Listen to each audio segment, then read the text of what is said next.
Halo, jadi kali ini aku ingin membacakan sebuah materi singkat mengenai biografi singkat Insinyur Soekarno dan Dr. Andes Muhammad Hatta.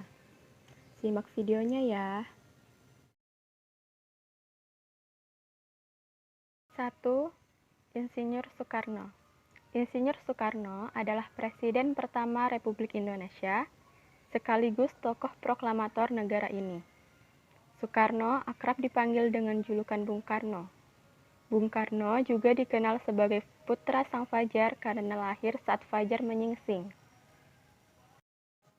Bung Karno lahir di Surabaya tanggal 6 Juni 1901. Soekarno awalnya diberi nama Kwisno Sosrodihardjo. Karena sering sakit, namanya diganti menjadi Soekarno. Insinyur Soekarno adalah Presiden pertama Republik Indonesia, sekaligus tokoh proklamator bangsa ini, yaitu bangsa Indonesia. Soekarno merupakan putra dari Raden Sukemi Sosrodihardjo dan Ida Ayu Nyoman Rai. Ibunda Bung Karno merupakan bangsawan Bali. Kedua orang tua Soekarno bertemu saat sang ayah menjadi guru di Bali. Soekarno hanya sebentar tinggal dengan kedua orang tuanya di Blitar. Kemudian beliau pindah ke Surabaya untuk menamatkan SD. Selama di Surabaya, Bung Karno tinggal di kediaman Haji Umar Said Cokroaminoto. Setelah tamat, Bung Karno melanjutkan pendidikan di HBS. Lulus pada tahun 1920, Soekarno melanjutkan pendidikan di THS di Bandung. THS ini merupakan cikal bakal Institut Teknologi Bandung. Soekarno lulus pada 25 Mei 1926 dan mendapat gelar insinyur. Setelah lulus, Soekarno mendirikan Biro Insinyur bersama dengan Insinyur Anwari tahun 1926. Selama di Bandung, Bung Karno aktif dalam banyak organisasi. Beliau juga mendirikan Partai Nasional Indonesia atau PNI pada tanggal 4 Juli 1927.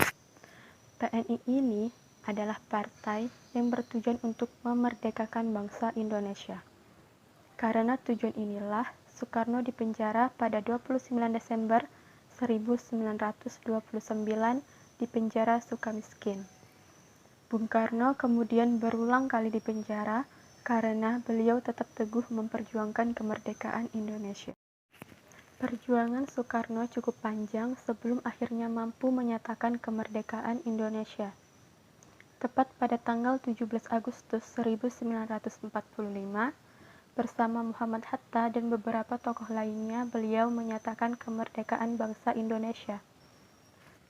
Soekarno sebelumnya sudah mengemukakan dasar negara yaitu Pancasila pada sidang BPUPKI pada tanggal 1 Juni 1945. Dasar negara ini kemudian menjadi dasar negara Indonesia. Kiprah Bung Karno tidak berhenti di lingkup negara Indonesia saja.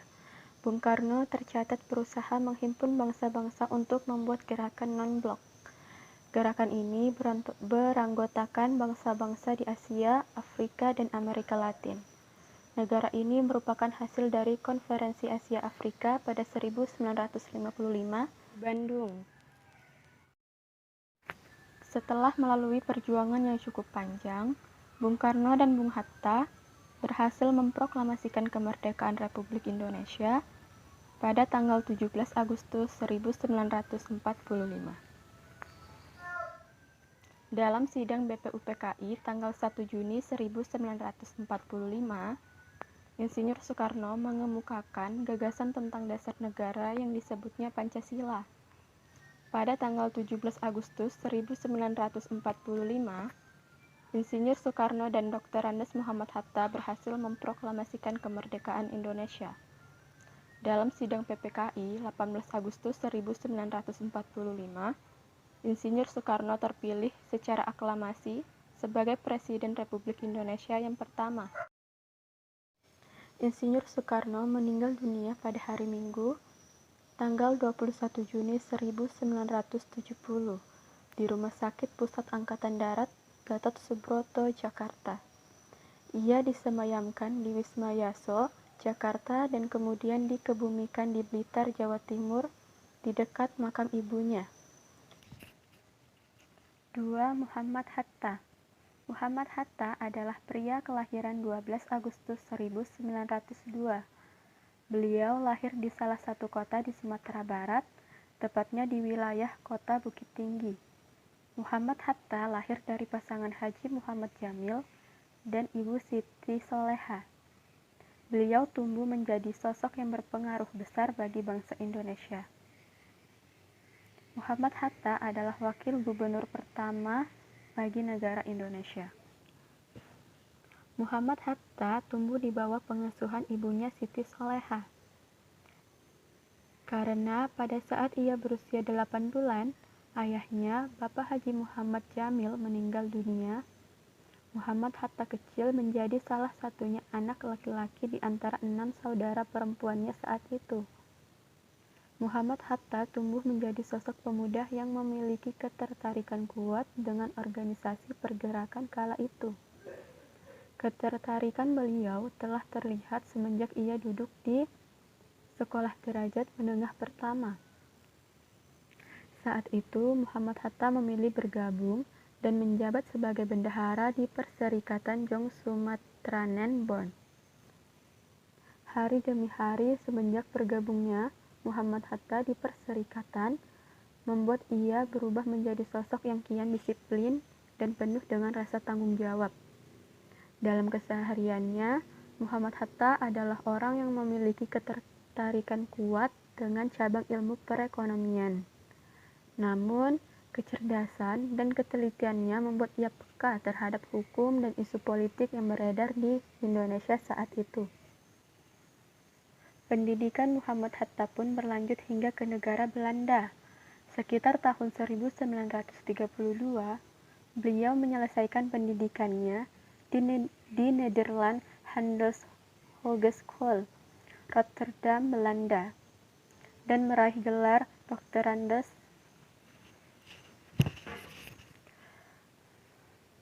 Pendidikan Muhammad Hatta pun berlanjut hingga ke negara Belanda.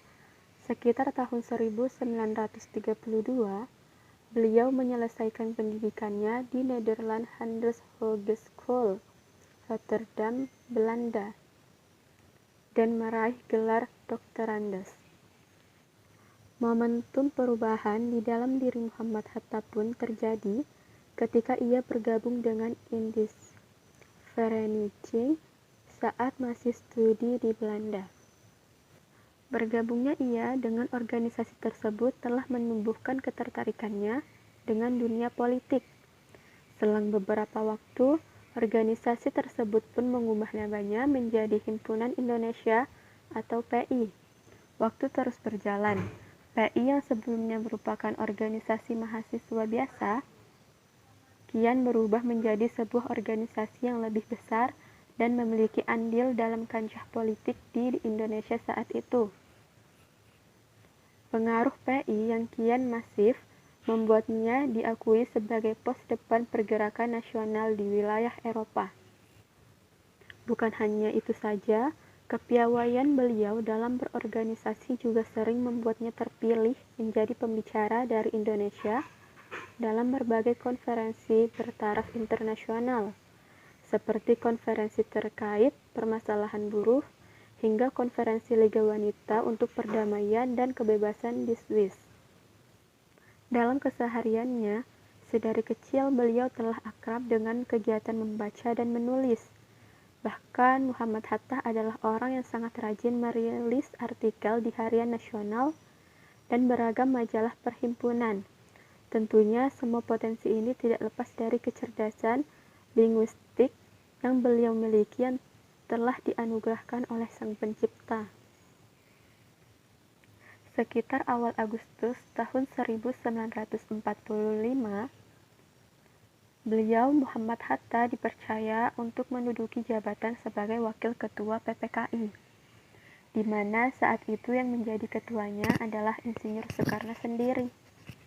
Setelah teks proklamasi kemerdekaan selesai dipersiapkan, pada tanggal 16 Agustus 1945. Keesokan harinya, tepat tanggal 17 Agustus 1945, yang berlokasi di Jalan Penggagasan Timur, Jakarta Pusat, Insinyur Soekarno berhasil memproklamirkan kemerdekaan bangsa Indonesia kepada dunia. Dan keesokan harinya, pada tanggal 18 Agustus di tahun yang sama, Insinyur Soekarno dilantik menjadi Presiden pertama Indonesia dengan didampingi Bapak Muhammad Hatta sebagai Wakil Presiden pertama Indonesia. Namun, pada tanggal 14 Maret 1980, Indonesia pun berduka, sebab Bung Hatta menghembuskan nafas terakhirnya dengan meninggalkan Rahmi Rachim, seorang istri dengan 3 orang putri kesayangannya, yaitu Mutia Farida, Gemala Rabiah, dan Halida Nuriyah. Beliau dimakamkan di Tanah Kusir, Jakarta. Materi yang saya sampaikan telah selesai. Kurang lebihnya mohon maaf. Semoga bermanfaat.